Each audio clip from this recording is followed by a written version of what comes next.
तो चलिए आगे बढ़ाते हैं हमारे इस शो को, जिसका नाम अब धीरे धीरे चारों तरफ फैलने लगा है। शो जिसका नाम है दी मुकेश खन्ना शो। मैंने स्टार्ट किया था किसी एक नाम नहीं बताऊंगा, लेकिन इशारा बुद्धिमानों के लिए काफ़ी होता है। उसके सामने मैंने एक ये थोड़ा सा गंभीर शालीनता से भरा हुआ एक शो शुरू किया है। मुझे बहुत खुशी है कि लोगों ने इसका बहुत प्रतिसाद दिया है और लोगों ने कहा है कि सर आपका शो बहुत अच्छा है। अब इसी शो में मैं एक और गेस्ट को बुलाना चाह रहा हूं। मैं आपको बता दूं कि ये न तो शक्तिमान से है, न ये महाभारत से है। ये मेरे सरप्राइज़ गेस्ट की लिस्ट में आप इसे डाल सकते हैं। लेकिन इसका एक और ऐसा एंगल है कि ये उस मैं कह सकता हूं कि जमात कहते हैं या कौन सा वर्ड यूज़ करते हैं, उस बिरादरी का है जिसकी वजह से मैंने ये अपना शो शुरू किया है। आपको शायद अंदाज़ा हो गया कि मैं क्या पढ़ रहा हूँ, कॉमेडी। यस, कॉमेडी के नाम पर मैंने कॉमेडी के ख़िलाफ़ मैंने एक ये सीरीज़ शुरू किया है। लेकिन मैं इनको बुलाना चाहता हूँ क्योंकि ये उनकी बिरादरी का होते हुए भी कभी भी उस तरफ नहीं गया जिसका मुझे ऑब्जेक्शन था। और ये अपने आप में एक शख्सियत है, ये कॉमेडी के वर्ल्ड से आया है। मैं समझता हूँ कॉमेडी लाफ्टर चैलेंज की प्रोडक्ट है। आप लोग इसको बहुत देख चुके हो। मैं भी बहुत इम्प्रेस हुआ था जब पहली बार आया था। आप अगर मैं और एक हिंट दूंगा, अभी तक मैं सुरेंद्र पाल को बुलाता रहा हूँ जो अंधेरे को फैलाता रहता है। इस बार मैं सुनील पाल को बुला रहा हूँ जो कॉमेडी फैलाता है। तो मिलते हैं सुनील पाल से, अरे वाह वाह वाह वाह। प्रणाम प्रणाम प्रणाम। हमारा नाम है रतन नूरा और आज हमारा अरमान हुआ पूरा के पूरा। मुकेश खन्ना जी से मिलने जा रहा हूँ और उनसे अपने दिल की बात बता रहा हूँ। तो मिस्टर रतन नूरा, अब तक तू था धतूरा, अब तुम्हारा जीवन होगा काशी और मथुरा। भावनाओं को समझो भक्तजनों, मुकेश जी कहाँ हो? अरे वाह, जैसे ही मुकेश जी मुझे दिखेंगे मैं उनके चरणों को छूऊंगा, क्योंकि वो गॉड है, वो गॉड गिफ्ट है। गॉड तुसी ग्रेट हो। कहाँ है? आइए दूर से कोरोना पीरियड में ऑनलाइन आशीर्वाद डिस्टेंसिंग करके बहुत बहुत खुशी हुई तुम्हारे आने पर। सुनील आओ बैठो। सर, इससे पहले कि आप मुझसे कोई सवाल करें, मेरे दिल में एक आपके लिए दो लाइनें आ रही हैं। अरे इरशाद पब्लिक पहुंचाना चाहता हूँ। हाँ, पब्लिक सुनना चाहेगी जरूर। भीष्म शक्तिमान मुकेश जी ने दिया मुझे सम्मान, इस अनमोल घड़ी का सुनील करेगा अभिमान। थैंक यू गुरुदेव। क्या बात है। मैं तुम्हें आयुष्मान भी कह सकता हूँ और शक्तिमान भाव भी कह सकता हूँ। मैं आज मजा यकीन नहीं हो रहा मुझे कि मैं आपके साथ बैठा हूँ, क्योंकि मैंने क्या सभी लोगों ने जो महाभारत फॉलो की है, और उस वक्त महाभारत देखने के बाद पता चला कि जितने भी महाभारत के जो कैरेक्टर हैं वो कैसे दिखते होंगे, कैसे क्या इमेजिनेशन थी। लेकिन आपके आने के बाद वो सब यकीन में बदल गया कि मुकेश पितामह भीष्म ऐसे दिखते हैं, अर्जुन ऐसे दिखते हैं, कृष्ण ऐसे दिखते हैं। और वो छवि आज भी है। आज भी अगर हम लोग कृष्ण जी को याद करते तो नीतीश जी याद आते हैं, पितामह भीष्म को याद करते तो आप याद मुकेश आता है। ये तो यही चीज काबिल का मतलब हमारी अचीवमेंट बनी पहली महाभारत की, जिसमें बड़े बड़े योद्धा जुड़े। डॉक्टर राई मासूम जैसा साहब, पंडित नरेंद्र शर्मा, वी.आर. चोपड़ा, रवि चोपड़ा, और जितनी कास्टिंग हुई वो दिल से हुई और टाइम लगा के हुई। आज के लोग तो ये है कि चल तू बन जा भीष्म, चल तू बन जा द्रौपदी। मुझे लगता है, आई एम सॉरी अगर बाकी लोग सोचेंगे कि मैं कुछ ज्यादा बोल रहा हूँ, बट यू आर राइट। आज और सबसे बड़ी हाईलाइट थी कि सुबह का टाइम आता था ये सीरियल। एग्जैक्टली, पूरे देश में कर्फ्यू, और मुझे किसी ने कहा पाकिस्तान तक में कर्फ्यू। सही बात।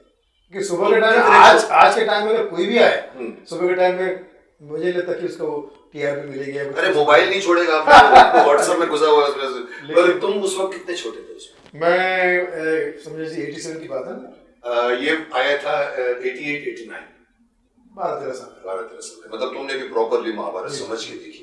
क्योंकि मुझे एक बहुत इंटरेस्टिंग किस्सा मैं आपको, हमारे घर पे टीवी तो था नहीं, हाँ। किसी और के घर पे देखता था मैं, तो लेकिन वो देखने के लिए उसके घर पे जाके एक दिन पहले से ही थोड़ा अरेंजमेंट मरम्मत करना, उनके थोड़ा काम वाम कर देना, अरे वाह। चाची बुला के दूंगा, चाची वो कर, मतलब ना ताकि एंट्री हो जाए प्रोग्राम के टाइम, एंट्री हो जाए, वरना फिर बड़ा बहुत दुख होती थी। बहुत जरूरत था उस जमाने में महाभारत को देखना। बड़े बड़े गांव से लोग ट्रैवल करते हैं। ये कहानी सबकी है कि उन्होंने कैसे महाभारत देखी। टीवी उस वक्त बहुत कम था जी। तो मुझे सुनील खुशी है, ऊपर से black and white TV, black and white, और उसमें भी कलरफुल लगते थे। सर मैं बता दूं आपको, परफॉर्मेंस की कभी कभी बात होती है ना सुनील, तो मैं कभी कभी कहता हूँ कि परफॉर्मेंस जब हम एक्टर परफॉर्म करते हैं ना, तो एक्टर को कभी भी नहीं सोचना चाहिए कि ये कैमरा कौन सा है, ये वीडियो है कि ये डिजिटल कैमरा है, ये 16mm है या 35 है 75। आप परफॉर्मेंस कीजिए। मैं आपको इन लोगों के इसी कहने पर कह रहा हूँ कि जो परफॉर्मेंस हमने मतलब मैंने नहीं, सबने जो महाभारत में दिया वो 70mm।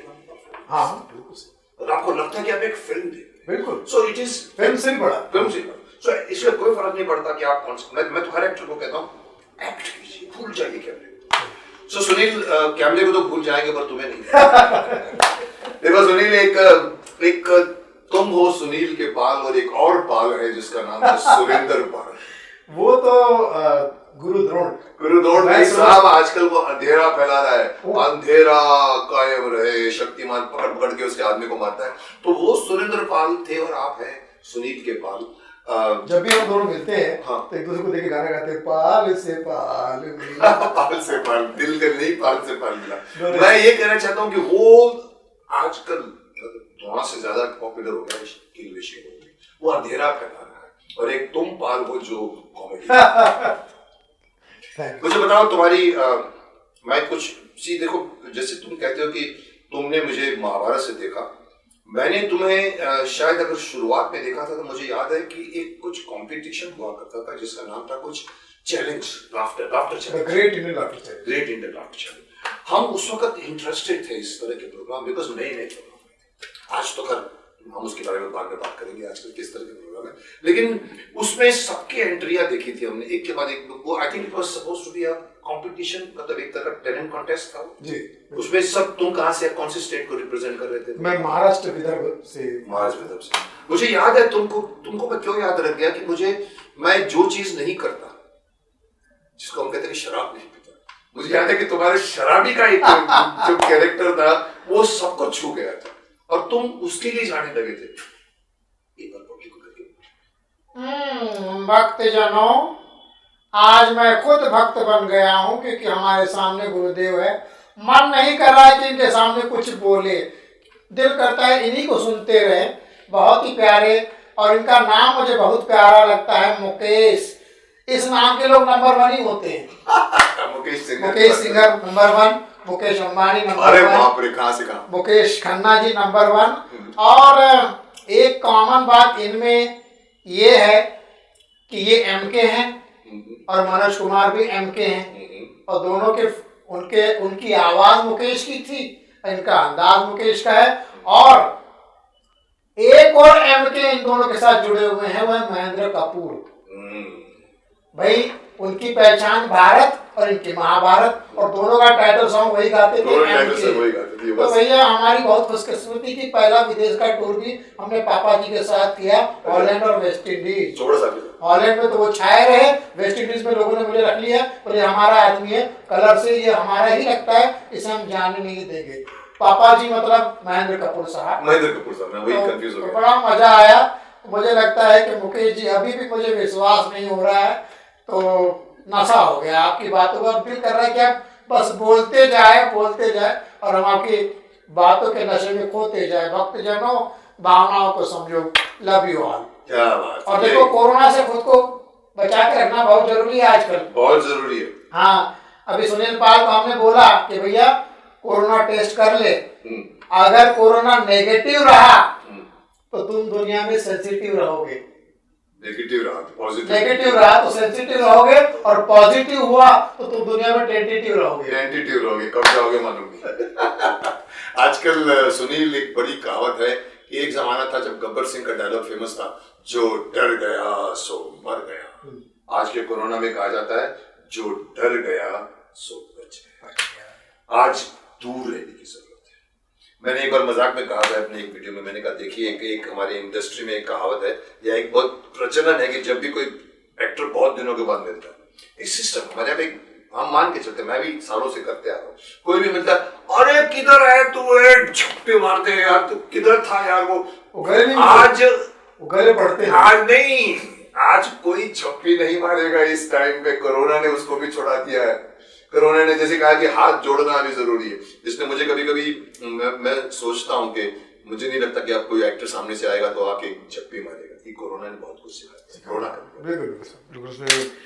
तो सुनील, मुझे याद है तुम्हारा वो शराबी वाला कैरेक्टर है, और मैं एकदम इम्प्रेस हो गया था। मैंने कहा ये और मैं हंसता हूँ बहुत। मुझे कभी ऐसे आप लोगों के हैं जैसे राजू श्रीवास्तव जो करता है, और मैं ये देखता रहता हूँ कि आप लोगों की कॉमेडियन में वो कॉमेडियन ज्यादा सक्सेसफुल होता है जो अपने ही एक्ट पर हंसता है जी। जो एक काबिलियत, जो एक बहुत ही मैं कहता हूँ पहचान है राजू श्रीवास्तव की। वो बोलता है खुद करता है। मैं कई बार कहता हूँ कि बहुत कम लोग हैं, कई लोग एकदम सीरियसली कॉमेडी मारते हैं। एक तो आपके यहाँ कुछ कवि है कि वो कोई एक्सप्रेशन एकदम सीरियस, लेकिन वो हंसने टेरिफिक। सुरेश शर्मा जी की बात कर। लेकिन मैं राजू से मैंने सीखा कि मैंने कहा कि इसी तरह से आई थिंक और भी 2-3 कैरेक्टर में गिना सकता हूँ शायद, जो अपने ही एहसान कुरैशी है। फिर ये कृष्णा अभिषेक में मैं समझता हूँ इसका ये खुद करता है और खुद हंसता है उसके बाद। That means you are enjoying your comedy. मैं आपके बारे में आपके लोगों की जिंदगी जानना चाहूंगा कि आप लोगों की जिंदगी हम लोगों की जिंदगी से कैसे आता है। हम लोग एक्शन करते हैं, हम लोग डायलॉग मारते हैं, आप लोग कॉमेडी के वर्ल्ड में रहते हैं, फिर ऊपर से स्टैंड इन कॉमेडियन का है। पहले तो मुझे स्टैंड इन कॉमेडियन का मीनिंग समझो। स्टैंड अप कॉमेडी मतलब ये होता है कि जो खड़े होकर स्टैंड कॉमेडी करो तो स्टैंड में। हाँ, अच्छा। और वो वन मैन आर्मी। अच्छा, वन मैन। आप अकेले खड़े हो, जनता सामने खड़ी है, तो आपको नेता भी बनना है, आपको अभिनेता भी बनना है, आपको लड़की भी बनना है, आपको जो कैरेक्टर आप कर सकते, क्रिकेटर बनना है, मतलब जो आप कर सकते हो उसकी नकल, कोई सपोर्ट नहीं आपके पास, और वो आभास क्रिएट करना, पूरी फील्ड पूरे का पूरा एक चित्र सामने, जी, चित्र सामने क्रिएट करना, वो स्टैंड अप कॉमेडी होती है। लेकिन हम लोग सब अपने सीनियर से सीखा है, जैसे के नायकर जबलपुर के बहुत ग्रेट हमारे आर्टिस्ट है, जॉनी लीवर साहब। मुझे याद है इसके पहले जॉनी बिस्की, इसके पहले मुझे दिलीप करके एक बहुत बड़े दिलीप दत्त, मुझे आज तक उसका चेहरा याद है। ऐसा कुछ लुगड़ा फेस होता था, लंबा सा पतला सा होता था। I used to enjoy whatever he used to say on stage. मनोहर कामत का भी जो फिल्मों में जब तक बैकग्राउंड का म्यूजिक का बहुत ज्यादा स्कोप नहीं था, बहुत ज्यादा चीजें नहीं थी, साउंड इफेक्ट निकालना ये करना, वो सब मनोहर काम करते थे।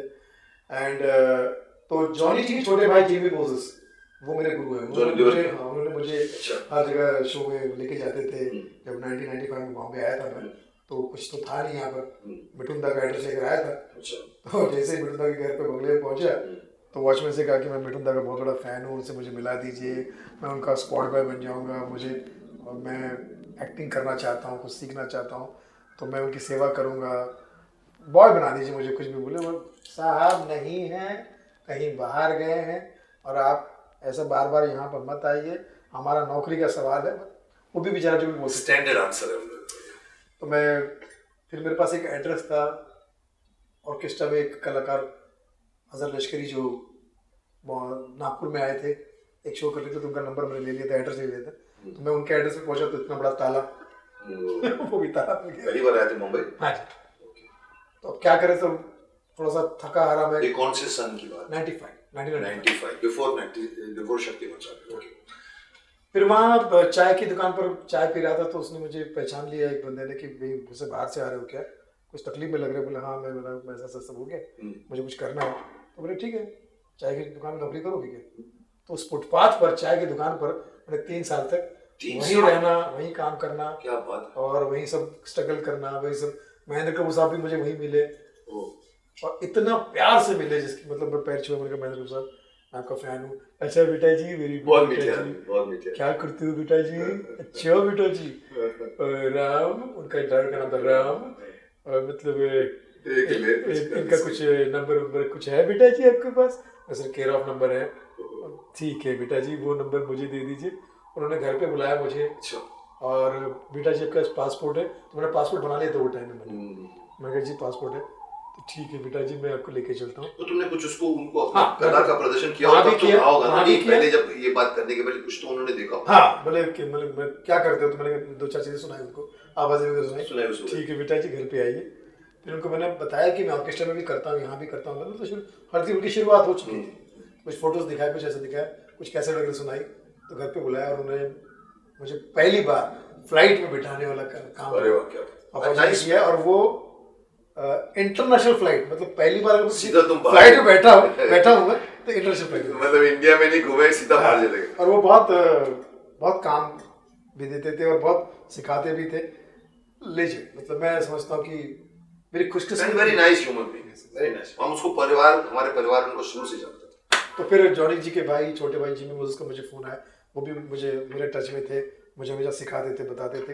क्योंकि कॉमेडी के क्षेत्र में जितने भी लोग थे सबसे मैं मिलता जुलता रहता था, हाय हेलो करता रहता। ये दुकान कहाँ पर थी चाय की? किस चाय की? सांता क्रूज में, वेस्ट में, सांता क्रूज वेस्ट, शमशान भूमि है ना, शमशान भूमि के आसपास। हाँ। उधर तो मैं बोला यार, मैं तो शमशान के पास नहीं जा सकता, लेकिन शमशान मेरे पास। मतलब डर नहीं लगे शमशान का, तो शमशान पास में। तो वहाँ से हिंदू शमशान भूमि भी है, मुस्लिम कब्रिस्तान भी। हाँ, मुझे हमारे लोगों को जाना पड़ता है, और स्पेशली इंडस्ट्री वालों की, कि वो जू एरिया नजदीक है, तो काफी वहीं होते हैं। तो जिमी भाई के साथ मैं शुरू हो गया। तो जिमी भाई ने मुझे एक दिन बताया कि एक मेरा दोस्त है पंकज सरस्वत, एक प्रोग्राम ला रहा है लाफ्टर चैलेंज। अच्छा, वहाँ गया। तू जाके ऑडिशन दे के आया। तो मैं ऑडिशन दे के आया और वहाँ सिलेक्ट हुआ शो। कितने कॉन्टेस्टेंट्स थे? 52 थे। 52 कैंडिडेट। और उसके बाद क्या हुआ, रिजल्ट कैसे आया, तुम्हारा सिलेक्शन हुआ? हाँ, मेरा ऑडिशन हुआ और मुझे सिलेक्ट कर लिया गया। बाकी को अभी पूरे देश और दुनिया में लोग जाते थे, जहाँ जा सकते थे।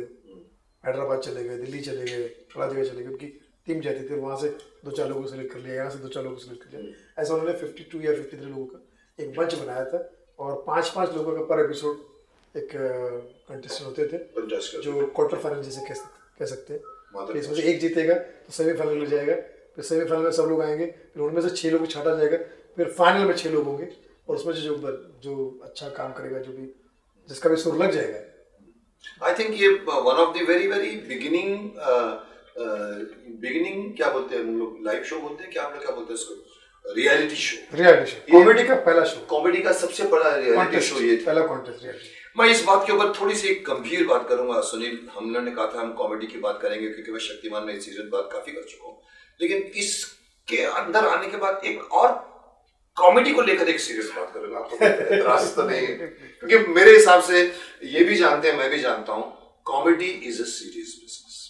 लोग अगर समझते हैं कि कॉमेडी करना आसान है, माफ कर, एक थिन लाइन होती है, अगर आप उसको क्रॉस किया तो बफूनरी बन जाए।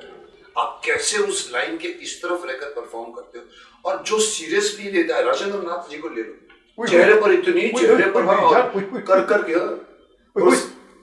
डायलॉग सुना सकते हो, मैं तुमसे प्यार करता हूँ, मेरी जान, आजा, आई लव यू। और उसके बाद तुमने कभी इसको मिले हो जिंदगी में ना, बहुत सीरियस है। मैं इनके साथ शो कर चुका हूँ। और तुमने क्या उसके कैसे मुझे जहाँ तक मैंने बहुत सीरियस, एकदम सीरियस। उनको अगर ज्यादा कोई कह रहा कि भैया ये राजेंद्र नाथ जी है जिन्होंने राजेश खन्ना जी के साथ काम किया, धर्म जी के साथ, बोले यार मैंने इनके साथ काम किया, तो मैं खुद भी तो राजेंद्र नाथ हूँ, आप उनका रेफरेंस क्यों दे रहे हो मुझे? तो वो इतने खुददार और स्टेज पे फिर उनके साथ में मैंने माइक पकड़ के कुछ सवाल मुझे देते थे, ये सवाल पूछो, फिर उसके टांग टूटे जवाब वो देते थे, तो लोग हंसते थे। जहाँ तक मुझे याद है, इनकी एंट्री एक फिल्म में हुई थी, वो भी एक बहुत फनी एंट्री थी। किसी बाथरूम में एक कमोड से ढूंढ करके फ्लश लाता है, और ये आदमी ठीक ठीक करके से बाहर निकलते। जब नहीं, देवानंद की फिल्म थी, जब प्यार किसी से होता है, ऐसी कोई फिल्म थी, और उसमें जो काम मुझे बहुत पसंद आते हैं, बिकॉज मुझे उनकी कॉमेडी टाइमिंग और वो थी। आज मैं एक जो सवाल लाना चाहता था सुनील, कॉमेडी तुम्हारे जमाने में 95, आज 2021, कॉमेडी हमने बहुत लाइक किया। इनफैक्ट रियलिटी शोज भी हम लोग बैठ के देखते थे कि आज ये आ रहा है, आज वो आ रहा है, बट इन्हें गिने आज लाइन लग गई है। मतलब आज समझते हैं कि सिर्फ रियलिटी शो चलेगा, तो वो तो एक बात है। लेकिन कॉमेडी जो आप लोगों ने स्टार्ट किया था उसके बाद शायद अधिकता हो गई, मुझे नहीं मालूम। तुमको क्या लगता है उस जमाने का और आज के, मैं ये सवाल क्यों पूछ रहा हूँ, तुम शायद अंदर से समझ भी रहे होगे, क्योंकि मैंने ये जो शो स्टार्ट किया है मेरा मुद्दा भी यही था कि कॉमेडी में जरूरत नहीं है फुहड़ता की, कॉमेडी में जरूरत नहीं है डबल मीनिंग डायलॉग्स की, कॉमेडी में जरूरत नहीं है कि गंजापन दिखाया जाए या लड़कियों के कपड़े पहनकर आप किया जाए। कॉमेडी कॉमेडी है। वो दिलीप साहब भी करते थे अपनी फिल्म आजाद में, उन्होंने कॉमेडी की थी, उन्होंने कोहिनूर में कॉमेडी की थी, लीडर में कॉमेडी की थी, ट्रेजेडी की। लेकिन कॉमेडी का स्तर गिर गया है। मैं तुमसे पूछना चाहता हूँ, तुम तो उस दुनिया में जी कर आज तक जी रहे हो, तुम्हारा पाला पड़ा है इस तरह के शोज का जहाँ डबल मीनिंग डायलॉग्स हो या मेरा स्टैंड आपको बुरा तो नहीं लगा? नहीं, मेरी खुशकिस्मत थी कि मुझे जो गुरु मिले, पर्सन लाइक जॉनी लीवर साहब, के नायकर साहब, उमर शरीफ साहब, जिनको मैंने सुनकर देखकर सीखने की कोशिश की, तो ये सब लोगों ने बहुत प्योर, बहुत अच्छी और बहुत ऊंचे लेवल की कॉमेडी की। नायकर साहब को आप सुनेंगे तो लगेगा यार ये कमाल बंदा, मतलब कोई जरूरत ही नहीं किसी आलतू फालतू चीज की। वो आदमी ऐसा एक खड़ा होकर कोई बात करना शुरू कर दे तो उस पंच अपॉन पंच निकलते जाते हैं। और मेरी शुरुआत हुई DD1 से। DD1 में एक धमाल नंबर 1 शो, वो भी मैंने किया, उसके भी। और उसके बाद मैंने लाफ्टर आने के पहले ही 3 वर्ल्ड टूर कर चुका था मैं, सोनू निगम जी के साथ, आमिर खान के वर्ल्ड टूर, शाहरुख खान के साथ, प्लेबैक सिंगर के साथ। तो मुझे मैंने हर माइक का शो किया है। मैंने कॉर्डलेस माइक का भी शो किया है, स्टैंड माइक का भी शो किया है, मैंने विदाउट माइक भी शो किया है मैंने ओपन माइक भी किया है, मैंने जितना टाइप के माइक, मतलब मुझे हर परिस्थिति का एक अंदाजा, मतलब पब्लिक से कांटेक्ट करने का तुम्हें। इसमें मुझे हमेशा मेरे गुरुओं ने जो सिखाया वो है कि आपका 6 सेंस एकदम साफ सुथरा होना चाहिए। दिल, दिमाग, आंखें, आवाज, नेचर और नियत, क्या बात है, सब होनी चाहिए, ये साफ होना चाहिए, साफ होना चाहिए। तभी वो स्टेज, क्योंकि हम स्टेज को छूते हैं लोग, चरण स्पर्श किए जाते हैं। माँ शारदा का वास है वहाँ, सरस्वती माँ। तो हम जब नियत साफ करके जाते हैं तो माँ सरस्वती ऐसा भर भर के देती है आपको, और ऑडियंस ऐसा रिप्लाई अच्छा करती है, वो सत्संग हो जाता है। मैं समझता हूँ कि सत्संग, तुमने बहुत सही वर्ड यूज किया, सत्संग हो जाता है, सत्संग ही होना चाहिए।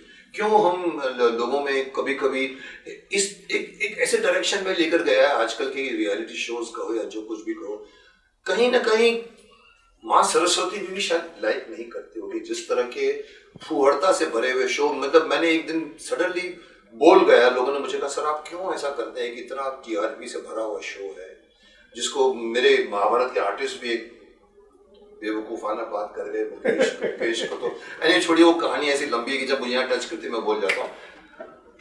आपको लगता है कि कॉमेडी का स्तर गिरा है?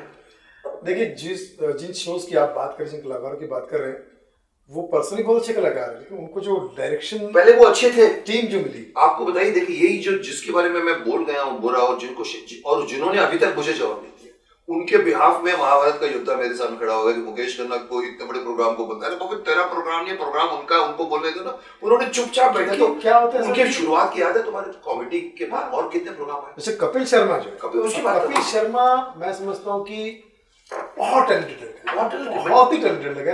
एक और प्रोग्राम, 3-4 प्रोग्राम का नाम बताओ मेरे को जो उन्होंने किया है। मुझे याद आ रहा है कि उसके बाद वो बीच में अभिषेक शर्मा, अभिषेक कृष्णा और ये दोनों की जोड़ी होती थी, comedy circus, laughter challenge, the Kapil Sharma show, comedy nights with Kapil, सारे shows I started liking Krishna. मैं हैरान हो गया, कृष्णा ने मेरे सौतेला में 300 एपिसोड किए। अब्बास मस्तान की फिल्म की उन्होंने, फिल्म की कपिल ने, उस वक्त किस किस को प्यार करूं, ये तो अभी की, तो स्टार बनने के बाद की। और हमारी फिल्म भावना को सुनने में भी है, जिसको 52 स्टैंड अप कॉमेडी का Guinness book of world record मिला है। तो बंदा बहुत टैलेंटेड है, बहुत अच्छा है। लेकिन क्या होता है, ये जो ग्रुप आजू बाजू का होता है ना, जो सो कॉल्ड राइटर मिल जाते हैं, कभी कभी डायरेक्शन ठीक नहीं होता है, उस चक्कर में आर्टिस्ट पीस जाता है।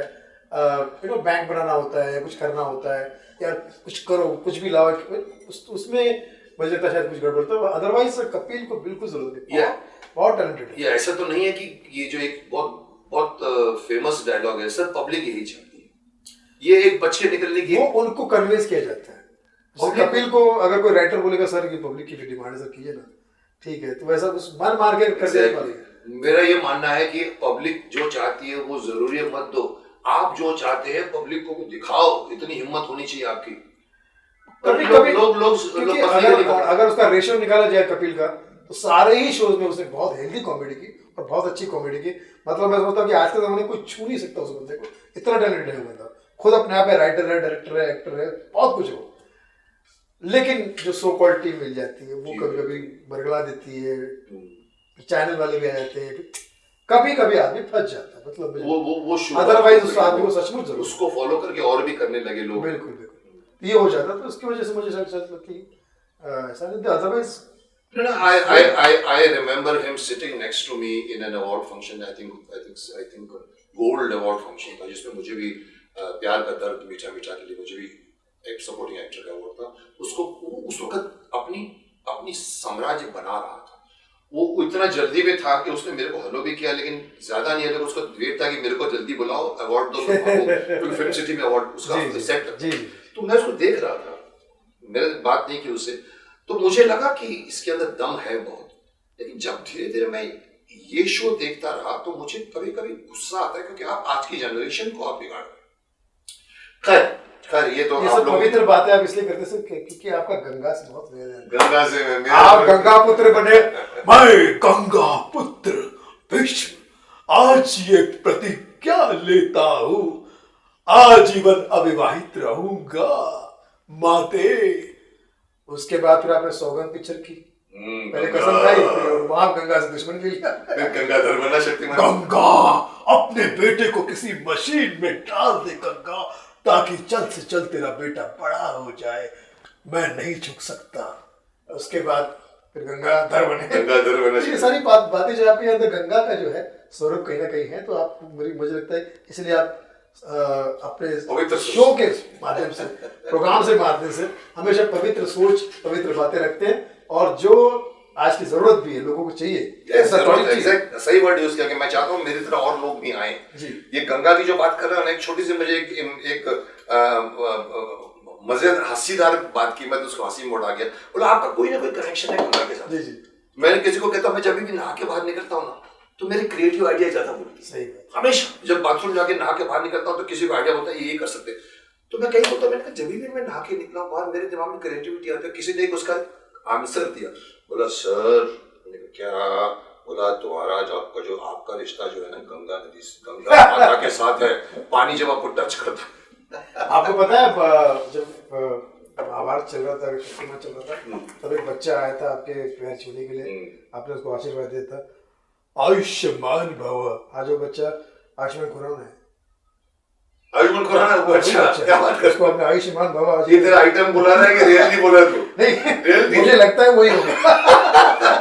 आयुष्मान ने कहा आयुष्मान, आपका आशीर्वाद है पुराना, लेकिन वो बन के खुद आयुष्मान खुराना। कुछ मुझे तुम ये देखिए सुनील, मेरे सामने ये सब उभरे हैं। कॉमेडी भी मेरे सामने उभरी। दिलीप दत्त की बात कर रहा हूँ, जो किसी को शायद नाम भी नहीं मालूम, वो मैं शायद 60s की बात कर रहा हूँ, मुझे मालूम नहीं, मैं सर स्कूल में पढ़ता था कि उस कॉमेडी से आपका हमेशा से पाला पड़ा है। आपने देखा होगा शक्तिमान में अपने कैरेक्टर पूरा कंप्लीट कॉमेडी। मैंने कभी इतना बड़ा कॉमेडी नहीं। जूनियर महमूद साहब को आपने डायरेक्शन में काफी सारी चीजों के साथ में की। मतलब आपका कॉमेडी जो है वो आपको पता नहीं ज्यादा क्यों नहीं बढ़ा है। मुझे ऐसा लगता है कि आपको फुल फ्लैश कॉमेडी भी कभी ना कभी करनी चाहिए। पता नहीं, मैं थोड़ा सा सीरियस एक्टर हूँ औरों से ज्यादा। गंगाधर को देख के लोग मुझे कहते हैं सर आपने तो कमाल कर दिया। मैंने कहा शायद किया होगा, पर वो सुर मिल जाता है, एक सुर मिल जाता है। सही। तो मैं जो कहने जा रहा था कि तुमने तो मतलब कॉमेडी के नदी में बहे हो, मैं तो नदी देखी है, लोग बह रहे हैं। तो तुमने क्या क्या किया? मैंने सुना तुमने फिल्में बनाई हैं, 4 फिल्में बनाई हैं। तो वो थोड़ी अपनी एक मैं ये नहीं कहूंगा कि इसको इसको ये अपने बायोडेटा सुधारा है, मुंह से सुनना चाहता हूँ, क्योंकि ये बहुत टैलेंटेड आदमी है और ये बहुत कुछ कर चुका है। मुझे एक बार ये भगवान बना चुका है, गॉड। वो बाद में बात करूंगा, पहले मुझे बता क्या क्या तेरे को सुना, कुछ गिनीज बुक ऑफ रिकॉर्ड में तुम्हारा नाम है? जब लाफ्टर चैनल करके मैंने शोज करने शुरू किए, टीवी शोज बहुत सारे किए, स्टेज 3000 के आसपास stage shows across the world, पूरी दुनिया में। इंडिया का कोई छोटा छोटा गांव ऐसा नहीं बचा है, और विदेश का कोई ऐसा कोई विदेश नहीं बचा है, कोई कंट्री नहीं बची जिसमें मैंने शो ना किया हो।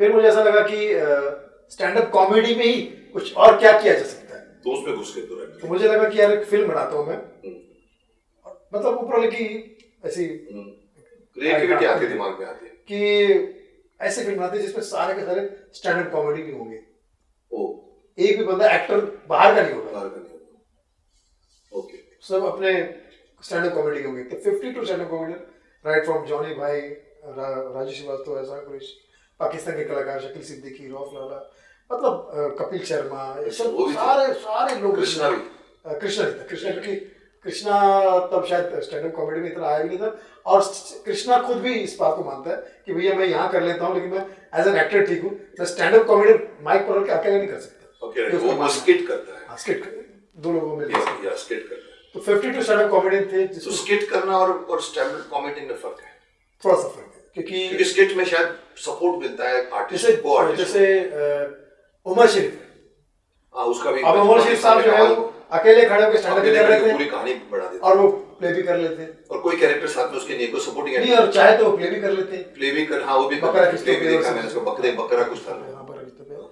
जिम कैरी स्टैंड अप भी कर लेते हैं, जिम कैरी। और चाहे तो सबके साथ मिस्टर बीन अकेले खुद भी करते हैं, और पूरी तो पूरी वो सीरियल कर लेते हैं। चार्ली चैपलिन साहब के बारे में वो अकेले। हाँ, नहीं वो ठीक है, वो तो एक मल्टीफेसेटेड उनकी दोनों चीजें हमारे लिए प्लस पॉइंट हो जाता है कि जैसे भी मैं कुछ फिल्में भी करता हूँ, कहीं एक्टिंग करने का भी मौका मिलता है, जैसे आपके साथ भी किया है, तो वो चीज भी एक करने में मजा आता है। फिर वो उसको तुमको गिनीज बुक ऑफ रिकॉर्ड्स की एंट्री मिली कि जी, जी, उन्होंने जी, 52 कॉमेडी 52 स्टैंड अप कॉमेडी लेकर आए हैं। वर्ल्ड में किसी ने ऐसा आज तक नहीं, मैं आपका आशीर्वाद है। तो वो बॉलीवुड का पहला, सबसे पहला, ताली बजाई जाए इनके लिए, इनके अचीवमेंट में ताली बजाई जाए। Guinness book of world record Bollywood का पहला था, बॉलीवुड उसके अंदर कई लोगों को मिला, लेकिन सबसे पहली शुरुआत आपने मेरी फिल्म भावनाओं को समझो। उसके बाद फिल्में बनाई मैंने सुना। जी, कौन कौन सी? सेकंड फिल्म फिर मैंने आपके आशीर्वाद लिया फिर मैं भगवान का एक रोल था। हाँ। मैं बोला यार भगवान के रोल के लिए वही एक बंदा चाहिए जिनको लोग ऑलरेडी भगवान मानते हो, जिनका भगवान के एक ऐसा स्थान हो जिसका श्रद्धा स्थान। तो मैंने कहा एक ही बंदा जो मेरे आसपास घूम रहा है, पुत्र कहाँ हो पुत्र आयुष्मान बाबा पुत्र। मुझे याद है ये प्रपोजल लेकर आया था, फिल्म का क्या नाम था, money back money guarantee. Back guarantee. मुझे कहा था कि मुकेश जी आपको गॉड का रोल करना है। ये क्या होता है? बोला नहीं गॉड का रोल है। क्या होता है बताओ तो सही। मैंने कहा मेरे को मैं क्या करना, मुझे सीन बताइए। तो इन्होंने मुझे सीन बताया कि ये एक शायद कुछ स्ट्रगलर जिंदगी में है और फिर वो भगवान से बातें करता है और भगवान फिर उसको आते हैं, तो फिर I was supposed to come as a god, एक मोटिवेशन कैरेक्टर। और वो अच्छा बन गया। और मुझे याद है कि मैंने एक दिन की शूटिंग की इनके साथ में, हालांकि थोड़ा सा मैं सोचा था करूँ ना करूँ, लेकिन मैंने कहा करो, इसके बहुत अंदर एंथुसियाज्म था और बहुत मैंने किया। और मुझे याद है कि वो फिल्म में वो जो कैरेक्टर का जो मैंने रोल किया है, मैं तुमको बता दूं, तुमको शायद नहीं मालूम होगा, वो हैट वैट पहन के गॉड जो पूरा हैट और कपड़े वपड़े आज के कैरेक्टर को शायद, और मैं बैठता हूँ और बात करता हूँ।